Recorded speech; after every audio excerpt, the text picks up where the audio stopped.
বিজ্ঞাপন বিরতির পর আবারও স্বাগত। এখন খবর বিস্তারিত।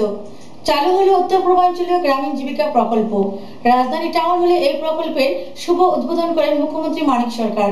ছিলেন গ্রামোন্নয়ন মন্ত্রী জিতেন্দ্র চৌধুরী সহ অন্যান্য আমলারা। রাজ্যে চালু হলো উত্তর পূর্বাঞ্চলীয় গ্রামীণ জীবিকা প্রকল্প, সংক্ষেপে যার পরিচিতি NERLP। উত্তর পূর্বাঞ্চলীয় উন্নয়ন মন্ত্রক বা ডোনার পূর্বোত্তরের মিজোরাম, নাগাল্যান্ড, সিকিম ও ত্রিপুরা এই 4টি রাজ্যে 12টি জেলায় নতুন এই প্রকল্প কার্যকর করবে। আর্থিক সহায়তা করছে বিশ্ব ব্যাংক। ত্রিপুরার পশ্চিমে খোয়াই, সিপাহীজলা, উত্তর ও ঊনকোটি এই 5 জেলায় 34টি ব্লকে চালু হলো NERLP। উপকৃত হবে প্রায় 25,000 স্বসহায়ক দল। 2012 সালের 12ই মার্চ প্রকল্পটি আনুষ্ঠানিকভাবে ঘোষিত হয়। প্রকল্পটির জন্য 5 বছরে ধার্য করা হয়েছে 683.20 কোটি টাকা। মিজোরামে 9টি ব্লকে ইতিমধ্যে প্রকল্পের কাজ শুরু হয়ে গিয়েছে। দ্বিতীয় ত্রিপুরায় শুরু হচ্ছে। এই রাজ্যে সবচেয়ে বেশি ব্লক প্রকল্পের আওতা আসছে। অবিভক্ত পশ্চিম ও উত্তর জেলার 24টি ব্লকে প্রকল্পের কাজ শুরু হবে। এদিন প্রকল্পের আনুষ্ঠানিক উদ্বোধনে মুখ্যমন্ত্রী মানিক সরকার প্রথমেই বিগত দিনের প্রকল্পের কাজকর্মের অভিজ্ঞতা তুলে ধরেন। তিনি বিশেষ করে স্বর্ণজয়ন্তী গ্রামীণ সৌর যোজনা নিয়ে আক্ষেপ প্রকাশ করেন। জানান, ব্যাংকগুলো ঋণ দিতে অনীহার কারণে এই প্রকল্পটি মার খেয়েছে। তাই নতুন প্রকল্প শুরুর আগে সবকিছু দেখে শুনে কাজ করার আহ্বান রাখেন। নানা প্রকল্পের নাম ধাপ পাল্টায়, একটা দুটো বিষয় পরিবর্তন করে নতুন নতুন নাম নিয়ে এই প্রকল্পগুলো চালু করার চেষ্টা করে। এগুলো কোনো কাজের কথা না। যাই হোক, আমি যে কথা বলতে চাইছি, স্বর্ণজয়ন্তী গ্রামীণ স্বরোজগার যোজনা এর বহুলাংশে অসাফল্যের মূল কারণটা কি? তার মধ্যে বিশেষ করে যেটা আমার মনে হয়েছে, প্রধান কারণ হচ্ছে আমাদের যে জাতীয়কৃত ব্যাংকগুলো, ব্যাংকের প্রতিনিধিরা এখানে কেউ কেউ আছেন, আমি লক্ষ্য করছি, তাদের দৃষ্টি আকর্ষণ করে বলবো, এই ব্যাংকগুলোর এই স্বসহায়ক গোষ্ঠীগুলোকে সাহায্যের মাধ্যমে স্বর্ণজয়ন্তী গ্রামীণ স্বরোজগার যোজনা সফল করার ক্ষেত্রে যে ভূমিকা গ্রহণ করা উচিত ছিল, সেই ভূমিকা ব্যাংকগুলি গ্রহণ করেনি। ব্যাংকের দায়িত্ব হচ্ছে ঋণ দেওয়া। ব্যুরো রিপোর্ট, খবর ত্রিপুরা। তেলেঙ্গানা মাইগঙ্গায় পড়তে গিয়ে মাটির দেওয়ালের নিচে চাপা পড়ে আহত শিশু সুস্মিতা নমো মৃত্যু হলো জিবি হাসপাতালে। এলাকায় নেমে এসেছে শোকের ছায়া। আর দুষ্টুমি করবে না সুস্মিতা নমো, আর মা বাবা বলে ডাকবে না সে, কারণ সে চিরতরে বিদায় নিল পৃথিবী থেকে। পেশায় দিনমজুর সঞ্জিত নমো, 3 মেয়ে তার, সব থেকে ছোট সুস্মিতা নমো। গত মঙ্গলবার ধসে পড়া মাটির দেয়াল নিচে চাপা পড়ে শিশুগুলি পড়েছিল, তার মধ্যে সুস্মিতা একজন। বুধবার রাত 7টার সময় সে মারা যায়। টাকার অভাবে বাবা সঞ্জিত নমো মেয়ের চিকিৎসা করতে পারেনি। জীবিত ডাক্তারবাবুরা ঠিকভাবে চিকিৎসা করেনি বলে অভিযোগ আত্মীয়দের। সরকার তরফ থেকে কোনো সাহায্য পায়নি। সুস্মিতাকে বহিরাজ্যে রেফার করা হলে টাকা হাতে না থাকায় শেষ বিদায় নিতে হলো তাকে। জিবি হাসপাতালে তার মৃত্যু হয়। মন্ত্রী খগেন্দ্র জমাতের এলাকা এটি। মন্ত্রী শুধু বাইরে যাওয়ার জন্য 3টি টিকিট দিতে পারবে বলে জানায়। প্রশ্ন হলো, বিধায়ক তহবিল থেকে এত টাকা খরচ হয়, অথচ ছোট্ট সুস্মিতার জন্য 3টি টিকিটের ব্যবস্থাই শেষ। তাহলে চিকিৎসার জন্য কে টাকা দেবে? থাক, শেষ পর্যন্ত সে মারা যায়। তবে সরকার তরফ থেকে সাহায্য না পাওয়ায় এলাকার জনগণের মধ্যে ক্ষোভ রয়েছে। আজ দুপুরে তার দেহ আসতে এলাকাবাসী সহ বাড়ির লোকেরা কান্নায় ভেঙে পড়ে। একবার সবাই ছোট্ট সুস্মিতাকে শেষবারের মতো দেখতে এসেছে। ওয়েলফেয়ার ফান্ড আছে, চিকিৎসা, এরকম কোনো সাহায্য না, এরকম একদম না, কোনো কিচ্ছুই না, 1 টাকা কোনো সাহায্য দেওয়া হয়েছে না তাকে। আমরা কি ভাবতেছেন কেন মারা গেল বাচ্চাটা?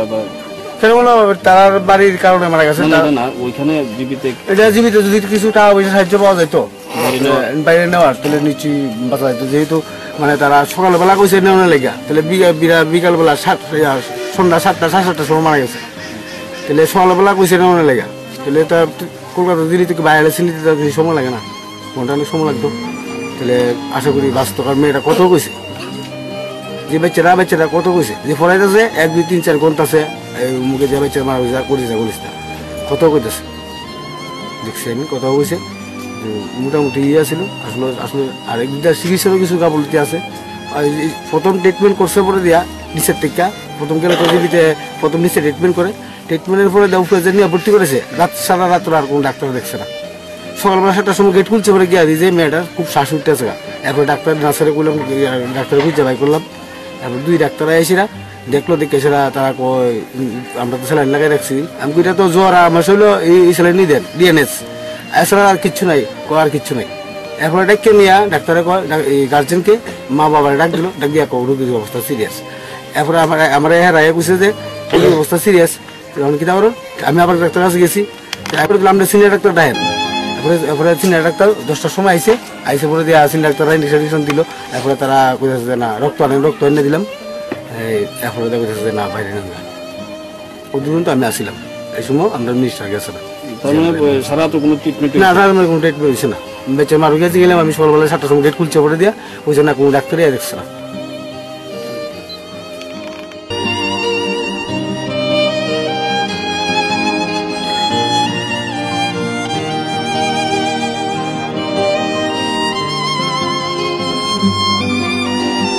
তেলিয়ামুড়া থেকে সঞ্জীব দাসের রিপোর্ট, খবর ত্রিপুরা।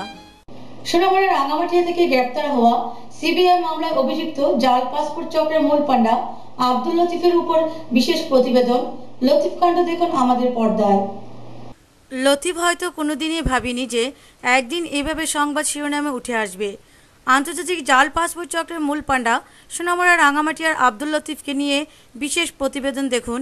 লতিফ কাণ্ড, কে ছিল লতিফ? রাঙামাটিয়া বেরিপাড়ার কৃষক নোয়ার আলীর ছেলে। 1991 সাল থেকে পরপর 3 বার নবদ্বীপচন্দ্র বিদ্যালয় থেকে মাধ্যমিক পরীক্ষা দিলেও উত্তীর্ণ হতে পারেনি। ছাত্র জীবনে লতিফ ভালো হকি খেলোয়াড় ছিলেন। একসময় ত্রিপুরার দলেও স্থান করে নিয়েছিল। পরে জাতীয় স্তরে ও রাজ্যের বাইরে হকিতে সুনাম জুগিয়েছিলেন। বেকার অবস্থায় মানুষের বিভিন্ন কাজকর্ম করেছিলেন। 1997 সাল থেকে সোনামুড়া মহকুমা শাসকের অফিসে আসা শুরু। সে থেকে বিভিন্ন সাধারণ লোকজনের কাছ থেকে 50 থেকে 100 টাকার বিনিময়ে সিটিজেনশিপ সহ বিভিন্ন শংসাপত্র বের করে দেওয়ার কাজে হাত দেয়। কালক্রমে সে বিভিন্ন বিদ্যালয়ের জাল শংসাপত্র বের করার কাজেও হাত দেয়। ধীরে ধীরে সে মধ্যপ্রাচ্যের সৌদি আরব, কুয়েত, মালয়েশিয়া সহ বিভিন্ন রাষ্ট্রে ভিসা দিয়ে লোক পাঠানোর কাজে হাত দেন। ওই সময় কলকাতা, মুম্বাই, চেন্নাই বিভিন্ন রাজ্যে বিদেশ যাত্রীদের মোটা টাকা চুক্তি মতে তোড়জোড় ভাবে এই কাজে যুক্ত হয়। তারপর শুরু হয় বাংলাদেশের বিভিন্ন নাগরিকদের এই দেশে স্থায়ী বসবাসের শংসাপত্র সহ জালি পাসপোর্ট তৈরির কাজ। একটি সূত্রে জানানো হয় প্রায় সহস্রাধিক জালি পাসপোর্ট তৈরি করছে লতিফ, যার প্রতিটির বিনিময় ছিল ভারতীয় মুদ্রার 50,000 টাকা থেকে 2 লক্ষ টাকা। 2005 সালে সিবিআই কলকাতার দুর্নীতি দমন শাখা একটি মামলা নেয়। 28 জুন তার চার্জশিট জমা দেয়। তার বিরুদ্ধে 50,000 টাকার পুরস্কার ঘোষণা করে। সিবিআই তাকে খুঁজতে সোনামুড়ায়ও একাধিকবার আসে, তল্লাশি চালায় মুম্বাই, চেন্নাই সহ অনেক জায়গায়। তারপর ব্যাপারটা হয়ে যায় লতিফ। অজানা স্থান আসাম রাজ্য ও প্রতিবেশী রাষ্ট্র বাংলাদেশে কাটায় একটা দীর্ঘ সময়। 2 বছর পূর্বে সে আবার সোনামুড়ায় আসে। পুলিশকে ফাঁকি দিয়ে অনেক দিনই বিভিন্ন জালি কাজ চালিয়ে যাচ্ছিল। এবছর বাংলাদেশে আহমদুল্লাহ বাবুর মাধ্যমে জহিরুল ইসলামকে খোকন সরকারের নামে জালি পাসপোর্ট করতে গিয়ে সোনামুড়া থানায়ও একটি মামলা হয়। লতিফ বিয়ে করেছিল রাজনগরের রাঙামুড়ার, তার 2 ছেলে বর্তমান। এদিকে সিবিআই 3 সদস্য দল রওনা দিয়েছে সোনামুড়ার উদ্দেশ্যে। সিবিআই ডিআইজি নবীন কুমার সিং সোনামুড়া পুলিশের সাহায্যে চেয়েছেন লতিফকে নিয়ে যাওয়ার জন্য। ব্যুরো রিপোর্ট, খবর ত্রিপুরা। দেরি করে হলেও বামফ্রন্ট সরকারের দুর্নীতির বিরুদ্ধে নামার জন্য সংগঠন মজবুত করছে তৃণমূল। এক সাংবাদিক সম্মেলনে রাজ্য সরকারের তীব্র সমালোচনা করেন চেয়ারম্যান রতন চক্রবর্তী। ধীর গতিতে হলেও বামফ্রন্ট সরকারের দুর্নীতির বিরুদ্ধে মাঠে নামার জন্য সংগঠন মজবুত করছে রাজ্য তৃণমূল। এদিন সাংবাদিক সম্মেলনে রাজ্য সরকারের শাসন ব্যবস্থার উপর তীব্র সমালোচনা করেন চেয়ারম্যান রতনবাবু। পাশে রাজ্য তৃণমূলের সভাপতি সুরজিৎ দত্ত এবং দুলাল দাস থাকলেও তারা কিছু বলেনি। রতনবাবুরা অভিযোগ করেন পশ্চিমবঙ্গের মূল্যবৃদ্ধি রুখতে মাঠে মুখ্যমন্ত্রী এবং খাদ্য দপ্তর নেমেছে, আর ত্রিপুরায় শুধু কেন্দ্রের বিরুদ্ধে দোষারোপ করে নিজেদের দায়িত্ব থেকে সরিয়ে রেখেছে রাজ্য সরকারকে। টিপ্পনী কেটে বলেন নির্বাচনের সময় বামফ্রন্ট সরকার কল্পতরু হয়ে ওঠে আর নির্বাচন শেষ হতে নির্বিকল্প সমাধিতে চলে যায়। রাজ্যের সরকার আমাদের চোখে আংশিক পক্ষাঘাতগ্রস্ত একটা সরকার, যারা নীতি পঙ্গুতায় ভুগছে। কারণ আজকের যিনি প্রধান রাজ্যের, ওনার একটা ভালো উন্নতি আমরা বেশ কয়েক বছর যাবতই দেখতে পাচ্ছি। আমরা অনেক হাতে পায়ে ধরে চেষ্টা করে রামকৃষ্ণ মিশনকে এখানে এনেছিলাম রাজ্যের মানুষের আগামী দিনটাকে তৈরি করে দেওয়ার জন্য, বিশেষ করে যুব সম্প্রদায়ের মধ্যে সততা, শৃঙ্খলা এবং দেশপ্রেম দিনটি জাগাবার জন্য। মানিকবাবুরা প্রায়শই সেখানে যান এবং জ্ঞান বিতরণ করে চলছেন তিনি সারা রাজ্যের মানুষকে বিভিন্নভাবে। নির্বাচনের আগে তিনি কল্পতরু হয়েছিলেন, ঠাকুর যেরকম করতেন, আর এখন মনে হচ্ছে উনি নির্বিকল্প সমাধিতে চলে গেছেন। কারণ রাজ্যে একটা সরকার আছে, প্রশাসন আছে, এটা বোঝার কোনো উপায় নেই। ব্যুরো রিপোর্ট, খবর ত্রিপুরা। সারা দেশের সঙ্গে রাজ্যেও যথাযথ মর্যাদায় পালন করা হলো প্রাক্তন প্রধানমন্ত্রী ইন্দিরা গান্ধীর প্রয়াণ দিবস। খোয়াই লালছড়া যুব কংগ্রেসের পক্ষ থেকে মহকুমা হাসপাতালের রোগীদের মধ্যে ফল মিষ্টি বিতরণ করে। এনেছিলে সাথে করে মৃত্যুহীন প্রাণ, মরণে তাহাই তুমি করে গেলে দান। খোয়াই লালছড়া যুব কংগ্রেসের পক্ষ থেকে ইন্দিরা গান্ধী স্মরণে লালছড়া স্থিত ইন্দিরার মর্মমূর্তির পাদদেশে পতাকা উত্তোলন ও পুষ্পার্ঘ্য অর্পণ করা হয়। সামিল হন সমস্ত কংগ্রেস কর্মীরা। 1 মিনিট নীরবতা পালন করা হয়। উল্লেখ্য, 31 অক্টোবর 1990 সালে ইন্দিরা গান্ধীর এই মর্মমূর্তি স্থাপিত হয়েছিল। গোটা দেশের পাশাপাশি এই রাজ্যেও যথাযথ মর্যাদায় পালন করা হলো ইন্দিরা গান্ধীর প্রয়াণ দিবস। তবে লালছড়া যুব কংগ্রেসের পক্ষ থেকে আজ এক অভিনব উদ্যোগ গ্রহণ করা হলো। খোয়াই ব্লক কংগ্রেস কর্মীরা খোয়াই মহকুমা হাসপাতালে রোগীদের মধ্যে ফল মিষ্টি বিতরণ করেন। এক্ষেত্রে সাহায্যের হাত বাড়িয়ে দেন হাসপাতালে কর্তব্যরত চিকিৎসকরা। ব্যুরো রিপোর্ট, খবর ত্রিপুরা। অবশেষে ধরা পড়ল কমলপুরের জেল পলাতক আসামি বিশাল মাঝি। তার বাড়ি রামদুল্লভপুর চা বাগান থেকে পুলিশ আটক করে তাকে। অবশেষে জেল পলাতক বন্দী বিকাশ মাঝি পুলিশের জালে ধরা পড়ল। গত সোমবার কমলপুর আদালত থেকে জেলখানায় যাওয়ার পথে গাড়ি থেকে নেমে পুলিশের চোখে ফাঁকি দিয়ে পালিয়ে যায়। এই ঘটনার পরিপ্রেক্ষিতে 6 জন পুলিশ কর্মী চাকরি থেকে সাময়িক বরখাস্ত হয়। অবশেষে কমলপুর থানার বড়বাবু দেবপ্রসাদ রায়ের নেতৃত্বে আজ সকালে বিকাশ মাঝির বাড়ির রামদুল্লভপুর চা বাগান এলাকা থেকে তাকে গ্রেপ্তার করা হয়। পলাতক বন্দির বক্তব্য, ছেলে মেয়ে অসুস্থতার খবরের পরিপ্রেক্ষিতে সে পলায়ন করে। প্রসঙ্গত, পারিবারিক কলহ কারণে আদালতে তার বিচার চলছিল। বাড়িতে অসুস্থ আসলো বলা বান্ধব লেগে ধরা তো আমরা রুটি কাপড় লেগে ফোন করছি যে আমি আর তোমার করতাম না কোন দিকে বাড়িতে থাকবো, আপনারা দূরে গেছি। তো ঠিক আছে, তুই কোন দিকে যাইস না। আমি বাড়িতে তোমার নদী দিয়া তোর কোনো জেল পুলিশ সাহায্য করছে বাগান? না না, কেউ সাহায্য করছে। তোর লেগে যে 6টা পুলিশের সাসপেনশন যে তুই জানোস? শুনছি না, এখনো শুনছি। তুমি কি মানে কিসের আসামি? কি আমরা তোমার বাড়িতে মা বাবা পিটাপিটি করছিল, আমরা 2 বারে লয়ে আসি মধ্যে ভাই হাজরি তারিখে মিশতে লেগে মানে ধরে।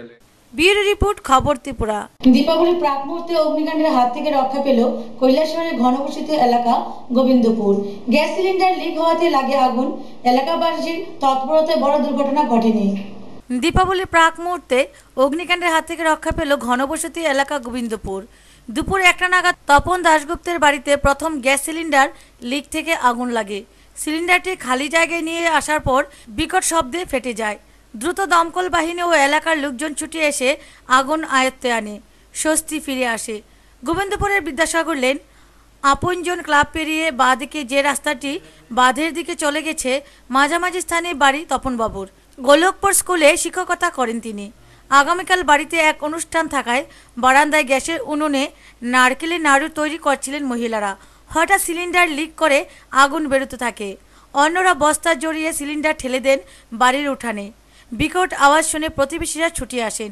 ইতিমধ্যে চলে আসে ফায়ার ব্রিগেড, কিন্তু পাইপলাইনে জল ছিটানো সম্ভব হয়নি। বালতি মগ দিয়ে জল ছিটিয়ে আগুন নেভানো সম্ভব হয়েছে। ঘটনায় আতঙ্কে ছিলেন এলাকাবাসী। ঘনবসতি এলাকায় আগুন ছড়ালে বিপদ হতো, কারণ এই পথে দমকলের ইঞ্জিন পৌঁছত না। বাড়িতে অ্যাকচুয়ালি একটা পুজো ছিল, সেজন্য বাইরে বসে নারকলের নাড়ু করা হয়েছে।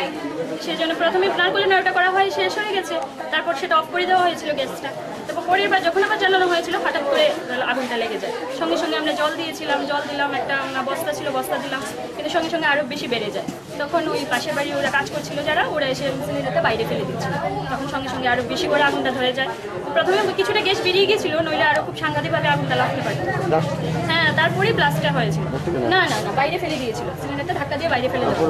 হ্যাঁ, বারান্দায় ছিল সিলিন্ডারটা, সেই জন্য অনেকটা মানে ব্যাপারটা একটু কমের উপর দিয়ে গেছে। আমার বাবা ঠিক বলতে পারবে সেটা কবে আনা হয়েছে। না, সেটা নয়, যে সিলিন্ডারটা রয়েছে সেটা কি অনেক পুরানো? না, পুরানো তো ছিল না, কদিন আগে বোধহয় আনা হয়েছে। না, ভালোভাবে আমি খেয়াল করিনি, বলতে পারবো না সেটা। আমরা আমাদের গাড়ি পাঠাইছে, সেকেন্ড গাড়ি নিয়ে আমরা আসছি। আগুনটা কিভাবে লাগছে? আগুনটা তো সিলিন্ডার থেকে লিকেজের উপরের থেকে, তারপর এখানে ফায়ারটা হয়েছে। কিন্তু আপনারা যে পাইপটা করছেন, পাইপটা তো লিঙ্ক দিতে পারলেন না, জলের পাইপটা অ্যাকচুয়ালি ডিস্টেন্সটা বেশি, তো তাই ছোট গাড়িটা নিয়ে আস্তে আস্তে এখানে কন্ট্রোল আসছে। আমাদের কিন্তু যে ডিস্টেন্সটা হয়েছে, ডিস্টেন্সটাতে বেশ কয়েকটা ডেলিভারি লাগে। আমাদের স্পেয়ার পাইপ ছিল, কিন্তু যখন এখানে কমপ্লিট হয়েছে ফায়ার কন্ট্রোলে আসার পরে আমরা সঙ্গে সঙ্গে এটা ক্লোজ করেছি। ইনফ্রাস্ট্রাকচার আছে যদি বড় আমাদের কৈলাসহর ডিস্ট্রিক্টে যে ধরনের ইনফ্রাস্ট্রাকচার আছে আমাদের কাছে, হাতিয়ার আছে, টিকিসিমা আছে, সবগুলো আমাদের সাফিসিয়েন্ট। কৈলাসহর থেকে প্রিয়তোষ দাসের রিপোর্ট, খবর ত্রিপুরা। কৈলাসহর লক্ষ্মীপুর উপস্বাস্থ্য কেন্দ্রটি নির্মাণ হয়েছিল 2007-08 অর্থ বছরে, কিন্তু এখনো এই হাসপাতালে পরিষেবা পায়নি এলাকার মানুষ। হাসপাতালে রয়েছে কর্মী স্বল্পতাও। লক্ষ্মীপুর উপস্বাস্থ্য কেন্দ্র নির্মাণ হয়েছিল 2007-08 অর্থ বছরে। প্রায় 5 বছর অতিক্রান্ত হয়ে যাবার পথে এটির কোনো পরিষেবা পায়নি এলাকার জনসাধারণ। মাত্র একদিন একজন স্বাস্থ্যকর্মী দরজা খুলেছিলেন, এ নিয়ে এলাকার ক্ষোভ বাড়ছে। লক্ষ্মীপুর গ্রাম পঞ্চায়েতের অন্তর্গত কোপঝাড় গ্রামে রয়েছে এই স্বাস্থ্যকেন্দ্রটি। গত 2007-08 অর্থ বছরে 5,41,693 টাকা খরচ ব্যয়ে স্বাস্থ্যকেন্দ্রটি নির্মাণ করা হয়, কিন্তু এলাকার গরিব মানুষের কোনো কাজে আসেনি। গত 3 বছর আগে জনৈক হুসেন আলীর বাড়িতে ভাড়া ছিল এই স্বাস্থ্যকেন্দ্রটি। 3 বছরে ভাড়া বাড়িতে চললেও বাড়ির মালিক ভাড়া পায়নি। উপস্বাস্থ্য কেন্দ্রের যাবতীয় জিনিসপত্র স্বাস্থ্যকর্মীর কাছে হস্তান্তর করেছে, কিন্তু এইগুলি এলাকার লোকজনের কোনো কাজে আসছে না। স্বাস্থ্যকর্মী মাঝে মধ্যে এলাকা বেড়াতে আসেন, কিন্তু এলাকাবাসীকে কোনো পরিষেবা দিতে নারাজ। স্বাস্থ্য দপ্তরের আধিকারিকদের জানিয়ে কোনো ফল হয়নি। এ নিয়ে ক্ষুব্ধ এলাকার জনসাধারণ মানুষ। তারা চান এলাকার গরিব মানুষ যাতে পরিষেবা পায় তার ব্যবস্থা করুক দপ্তর। একদিন খুলে হয়েছে, আর খুলে হয়েছে দেখছি না। এইটাতেই কোনো ফ্যাসিলিটি কেউ পাইতেছে না, এই ইদানিং পাইতেছে না। ওই আমার বাড়ির যখন ছিল তখন আমার বাড়িতে ওষুধ টষুধ সব দেওয়া হইতো, মানে সবাই এলাকার মানুষে নিত। আর এখন কি চান আপনারা? এখন কি ওই তো এই যে ভালোভাবে চলতো স্বাস্থ্য কেন্দ্রটা, বা এলাকার মানুষে এই ওষুধপত্র পাইতো, এই যে সাহায্য পাওয়ার কথা এটা পাইতো, এই তো। আর না আমি ভাড়া পাইছি। কত টাকা ভাড়া? আমারে ওই আমরা এই লক্ষ্মীপুর গাঁওসভার প্রধান এবং ওই ভদ্র মহিলা কইছে যে সমস্ত ভাড়া আমরা আমার মানে ফাইয়া যাইব কন্টিনিউ। এখানের ভাড়াটা পঞ্চায়েত যে পৌঁছতো এটা আমার এখানে ফাইয়া যাইব, কিন্তু ওই কথাই সার মানে আইজ অব্দি আর পাই নাই। কত টাকা পাইছেন? না আমি পয়সা পাইছি না তো। এটা কত টাকা ভাড়া আসলো? ওই তারা আমার মান্থলি 500 টাকা পড়ে আমার বিল্ডিং করে করছিল। ওই আপনারা দেখতে পারবেন ওই সুপা ঘর দিয়ে আমি ভালোভাবে তারা রাজগুজ করে প্রতি মাসে 500 টাকা 3 বছর তারা কিতা করছে ওই 250 টাকা না 200 টাকা করে একবার আমারে ওই 3 মাসের ভাড়া দিছে।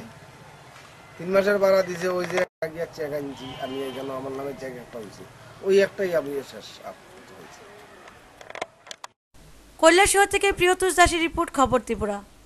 কমলপুর দ্বাদশ বিদ্যালয়ে এনএসএস এর বিশেষ প্রশিক্ষণ শিবির উপলক্ষে বিদ্যালয়ের কনফারেন্স হলে আজ অনুষ্ঠিত হয় এক রক্তদান শিবির। মোট 20 জন ছাত্রছাত্রী স্বেচ্ছায় রক্তদান করেন। কমলপুর দ্বাদশ বিদ্যালয়ের এনএসএস এর বিশেষ প্রশিক্ষণ শিবির উপলক্ষে আজ বিদ্যালয়ের কনফারেন্স হলে অনুষ্ঠিত হয় এক বিশেষ রক্তদান বিষয়ক আলোচনা চক্র এবং স্বেচ্ছায় রক্তদান শিবির। শিবিরের উদ্বোধন করেন এলাকার বিশিষ্ট সমাজসেবী অঞ্জন দাস। এছাড়া উপস্থিত ছিলেন স্কুলের প্রধান শিক্ষক অবনীন্দ্র পাল, শিক্ষক আলমাজ আলী, ডক্টর পীযূষ দাস স্কুলের এনএসএস এর সদস্যরা। রক্তদানের প্রয়োজনীয়তার উপর গুরুত্ব দিয়ে বক্তারা বক্তব্য রাখেন। শিবিরে মোট 20 জন এনএসএস সদস্য স্বেচ্ছায় রক্তদান করেন। দায়বদ্ধতা গড়ে উঠবে, আর সেই সামাজিক দায়বদ্ধতা গড়ে তুলবার জন্য জাতীয় সেবা প্রকল্প গোটা দেশ জুড়ে চালু হয়েছে। আর সেই জাতীয় সেবা প্রকল্পের অন্যতম একটি কর্মসূচি রক্তদান শিবির। সামাজিক দায়বদ্ধতার যদি শ্রেষ্ঠ নিদর্শন বলা যায়, রক্তদান, স্বেচ্ছায় রক্তদান হচ্ছে তার একটি অন্যতম বৃহৎ কর্মসূচি। স্বেচ্ছায় রক্তদানের বিকল্প আর কিছু হতে পারে না। রক্তদান মানে জীবনদান।